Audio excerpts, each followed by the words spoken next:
I'm going to show you how to use needle files to sculpt metal to make a toggle bar. You want to start with material that is relatively thick. This is probably around 12 gauge or thicker. And the first thing you want to do is draw on your metal where you want the highest parts of the design to be, so sort of the ridge line of the design.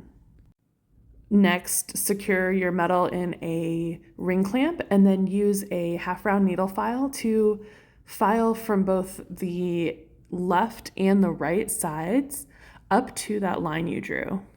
You're using your file as a way to carve and manipulate the metal to give it the appearance of having an undulating pattern. I prefer to hold small things using a ring clamp. It's just easier on your hands and makes it easier to get all the different angles that you need to. You want to use that drawn line as a guideline for where to file.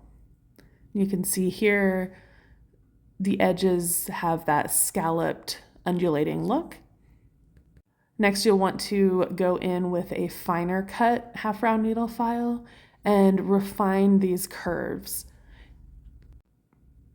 You can make the curves as deep as you'd like, experiment with different shapes to get a variety of different looks. I'm leaving the ridge line a little wide on this piece, but I'll show you an example where it's come to a sharper point. The next thing you want to do is clean up all of the file marks. I'm using a silicone polishing wheel, and I am just removing all of the file marks and cleaning up the top edge of the design. You want there to be a smooth transition between the carved areas and the uncarved areas. So use whatever burrs that you need to achieve that. This is the side that is unfinished before we started filing and sanding the surface. And here is the finished formed edge.